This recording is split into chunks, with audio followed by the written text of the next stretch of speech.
It's lit. I've been blessed up. I've been broke down. Gotta catch up. Gotta shine now. Guys, what is up? It is your girl C here with another video. So before we get started, I'm just going to give a quick disclaimer. I'm not a therapist. I'm not a psychologist. I am in therapy right now.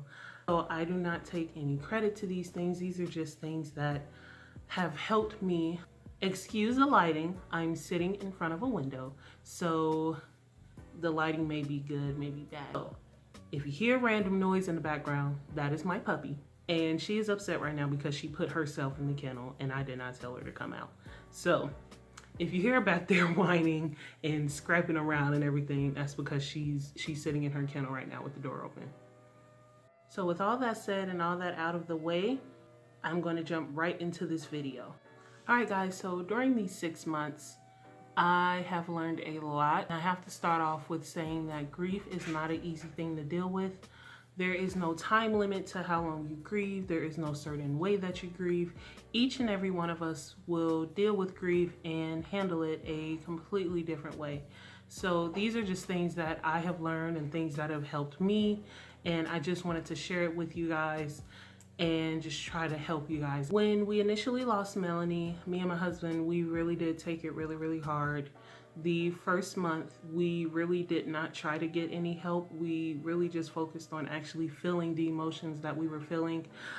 We cried a lot and we spent a lot of time together just emotionally trying to heal. We both were off of work. He took off of work for about a month and I was off of work already because of maternity leave. So we just really tried to spend that time just with each other and mourning her and trying to remember all of the good memories that we had. We really didn't try to do anything extra because we knew that our emotions were super fragile at that point. And so we didn't try to put too much on ourselves. Going into the second month, we decided that, okay, this is probably about the time that we need a little bit of outside help. So we ended up going into counseling. We go to 2 totally separate counselors because I personally feel like there are things that he may feel that I don't understand, and there are things that I may feel that he doesn't understand. So we should each get therapy, or we should each get counseling conducive to who we are and what we feel at that moment. I have a counselor who specializes in infant loss for mothers and postpartum depression, and he has one for what is conducive to his need. The first step is definitely getting therapy, seeking help, seeking professional help. If some of you guys are more faith-based, like getting help from your church, getting help from your pastor, getting help from a counselor, somebody professional, talking, just getting it out is really one of the main things that you want to do. I know a lot of times losing a baby is not something that a lot of people want to talk about, but it is needed for the parent or grandparent or auntie or uncle or cousin, whoever is connected to the baby should definitely get it out, should definitely get those emotions out, because you never know what's going on with you. You never know what you're festering up on the inside, and it's never ever good to keep emotions on the inside. You definitely should get it out. So that is definitely step number 1.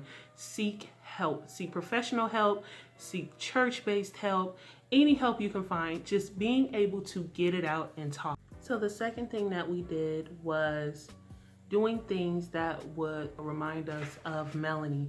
So when I had Melanie, her due date was actually supposed to be April 23rd, but she ended up coming in January 8th.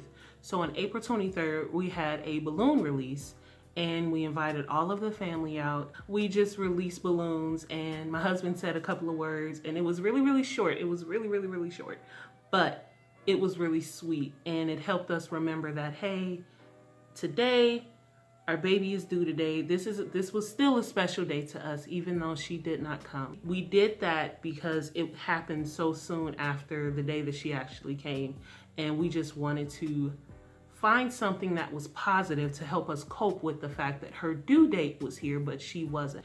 I would definitely say find some way to make that day positive, so that way you don't focus on the really negative feelings that you feel, because they are gonna come.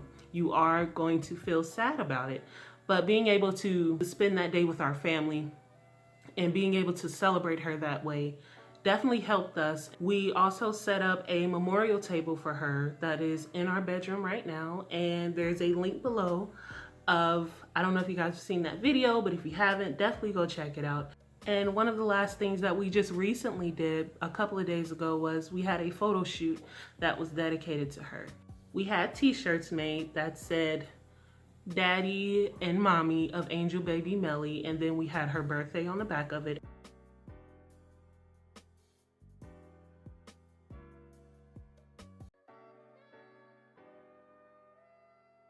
And we went and we had a photo shoot on a bridge. And it was a really, really, really fun, uplifting, strengthening experience. I'm not really a big camera person. I don't really go in front of the camera like that. Neither does my husband. But I can honestly say that that photo shoot was there was so much passion and strength and just love and excitement. And it was fun. It was really, really fun, and we enjoyed ourselves. I started really focusing on self-care. So this was probably around the 4th month that I started saying, okay, I think I should start taking care of myself now, taking better care of myself now. So some of the things I did and some of the things that I am now currently doing are in my health and wellness playlist section of the YouTube channel. Go check those videos out. Some of the things I did was I slowly started putting myself back into working out. So right now I have a gym membership. Occasionally I'll switch it back and forth between working out at the gym and working out at home. And I have definitely started changing my eating habits. I have been practicing more self-care, keeping my hair, nails did, making sure I feel good. Because one of the things that can happen when you are grieving is you can let yourself go. You can start feeling like you're not beautiful anymore. As a woman, I'm merely speaking from a woman's experience. You can start feeling like you're not woman enough, and so many thoughts start coming in your head, and you can literally just start losing yourself. That literally happened to me from the moment I lost my daughter all the way to month 3. And my mom had said something to me. She was like, how do you ever plan to move forward with your future if you don't take care of yourself now? And that really, really stuck with me, because I really didn't have any motivation to take care of myself, period. I literally just wanted to cry. It was a struggle to get up every single morning and just push out to work. So I started taking better care of myself, and I said, you know what? I'm just really going to focus on me. And I am also still doing therapy right now. So that is also part of the self-care journey that I am on right now. 5 on some ways that I'm dealing with grief is setting up healthy boundaries. So I know a lot of times when dealing with grief, a lot of people do not know how to talk about it. And sometimes in them not knowing what to say, they can say the wrong things. And sometimes people will expect you to feel a certain way or grieve in a certain amount of time. And all of this stuff, all of this pressure that tries to come on you that you don't really need at this moment. So setting up healthy boundaries is one of the ways that I have been feeling better and doing better in my grieving process. You know, a lot of times things will happen. We all understand this. But there are certain things that I can't overextend myself to take care of. And that's okay. And I have to continuously let myself know that, hey, it's okay if you can't handle that right now. It's okay if you can't go over to this place right now. It's okay. I need to set up healthy boundaries so that way I am making sure that mentally and emotionally I am okay. People may not understand that. This is really not one of the things that a lot of us tend to like to talk about, but setting up healthy boundaries is really a very important decision that you have to make, especially when you're grieving. Whatever you believe in, whatever keeps you motivated, whatever helps you in those low times, find that and lean on it, because you're going to need something that is really going to help uplift you in the times that you're feeling really, really, really low. I am a huge faith-based woman. I love, love, love, love, love God. I do.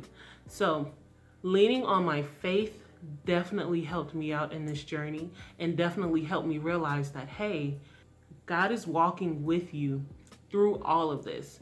God is literally sitting right beside you. He knows everything that happened. He knows how it made you feel. He knows every single pain, every single moment that you just wish that you were holding your baby.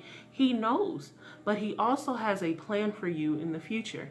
And not to turn this whole video super spiritual, but one of the scriptures that definitely helped me, Jeremiah 29:11, and I will put it right here. That scripture has definitely been helping me throughout these 6 months to just stand and to remember that I do have a future and that I do have passions and dreams that I still want to come to fruition. So that kind of encouraged me to go back into the things that I love to do and start doing it again, which is why I'm sitting here right now making this YouTube video. So guys, I really hope that this video was able to help you out.